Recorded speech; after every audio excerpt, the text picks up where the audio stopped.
いろいろな作品の話をしていただいたんですけれども、今日は特別にですね、この会場でも作品を一つ体験していただけることになりました。ということでインタビューを伺う前に、まずは、マラニさんの作品「Ballad of a Woman」、こちらをスクリーンでご覧ください。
Thank you for sharing your film with us.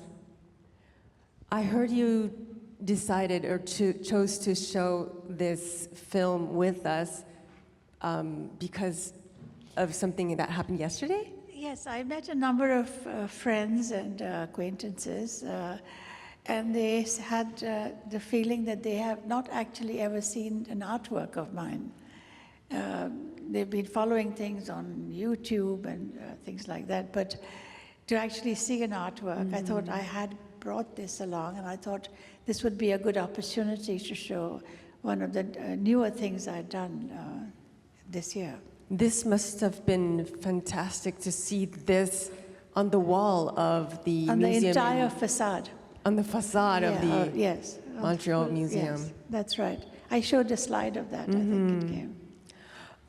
What did you want to convey to the viewers through this film? Well, I'm often inspired by writers and poets. And at the moment, I'm especially fascinated with the work of Wisława Szymborska. And she had written this poem, which is called A Ballad of a Woman. She's able to combine a strange kind of humor with tragedy and trauma. The Ballad of a Woman is about a woman who's been murdered, but she stands up and she starts to clean the floor of the blood. And she wants to hide away every aspect of the murderer's weapon or any trace of his being there. And it's almost like the burden that women carry and have been carrying through eons of time, that they have to clean up, even if you're dead. I think a lot of people are thinking, I know what that is like. It is a lot of times still like that in Japan as well, I think. Since you travel all around the world and show your artwork, I'm sure you keep an eye out for art in the countries and cultures you are in. I couldn't miss that you were viewing the No performance yesterday very passionately. Did you like the No performance? I loved it. I loved it. This was a short performance, but I've been through a whole week of No in Fukuoka. And yesterday we had a glimpse of the beauty of the No movement. The slowness of it is what I really appreciate, because it seems deceptively simple, but it needs a lot of concentration to be able to make a simple gesture but slow. And every aspect of no takes on a whole spiritual meaning, which I feel very inspired by. Do you feel sympathy with Japanese aesthetics, not just no? Yes, absolutely, I do. I've been very interested, from woodcut prints to, I've been copying them from a young age when I was in the art school, because I wanted to look at what the other Asian cultures were giving us in the traditions. The school I went to was British-oriented, not the best. So I really wanted to look at the alternative things around me in Asia itself. So your first visit to Japan was when you were 12. Yes. You must have met a lot of exciting things because when you're 12. It meant a lot to me, and it's even though it was so many years ago, it's etched in my mind, because for one thing, it was the first visit to Tokyo, and there was nothing in English. So my mother gave me a sketch pad and a pen, and she said, "We have to eat." And they don't speak English. So you better start drawing the food. So the first thing I did was start to draw food in restaurants. Going back to your lecture, I was shocked about the anecdote about damaged survivors in 1970, where your documentary, the city that you were doing the documentary on was just bulldozed overnight, which means your art, all your energy was gone overnight. How do you get over that kind of crushing and then go on to, gathering up your strength and proceed to create again? It was a long period of mourning, and the only way I could come out of it was by recalling what I had learned from the people in the slum. I tried to look for them, but I couldn't find a trace. And that made me all the more upset, because where had they gone?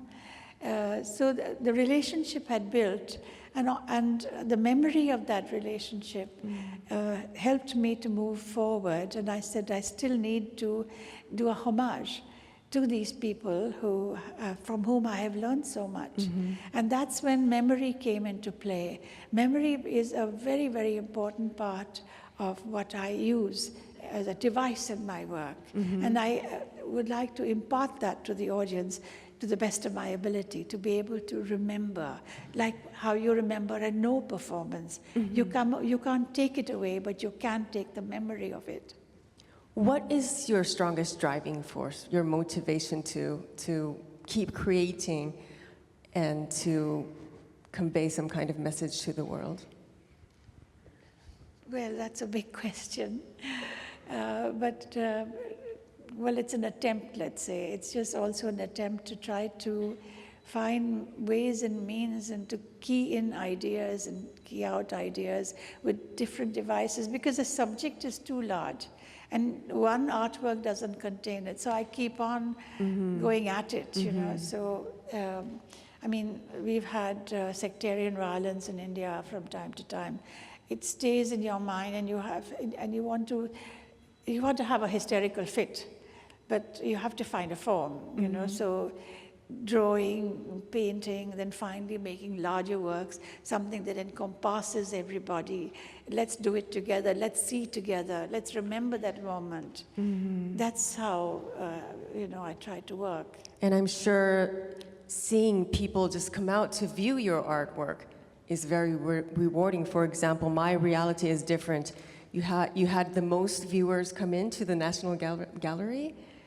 Yes, that was quite a wonderful thing to meet with the audience in that space. Why do you think the audience wants to come back and see your art? For one thing, when I started the project, I just sat in the National Gallery and watched everyone, how they were looking at these paintings, but they were not looking. They were looking at their cell phones. So, and as an artist, and as artists do, They look at detail. For example, there's a painting of the Madonna, and there's the beautiful blue robe, but the artist has painted it in such a manner that it's like mountain peaks, you know? So when you just shoot that part of it, you haven't seen the whole, it's just that detail, and then you get a whole other feeling. And then you go back to the larger picture, and then you see it is in the context of this. It's almost like the emotion of the Madonna when the Christ is brought, the Christ figure is brought down through the crucifix from the cross. And I want, in some sense, to share that with the audience, and that was one way of approaching. But on the other hand, the fact that I know that this collection of the National Gallery was actually donated or gifted or whatever to the National Gallery by people who had earned their money through slave trade. So it was from the sugar plantations and the like, that this is how the massive amount of money was put into buying these artworks and then donating them. So that part of it is when you see the subaltern appearing from time to time with the share market candles through them. It's interesting how the audience dialogues with the artwork as well as you said, within themselves. So any kind of reaction to the art, whether it is, oh, it's so beautiful, or maybe some people get angry with it, or maybe cry, saddened, or just feel very, troubled by the problem that it conveys to you.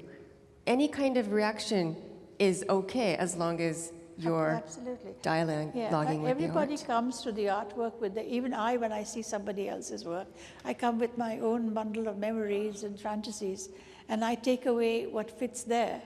So I think that we all are in a creative process when one looks at art. I hope you have a lot of memorial encounters in Japan after this weekend.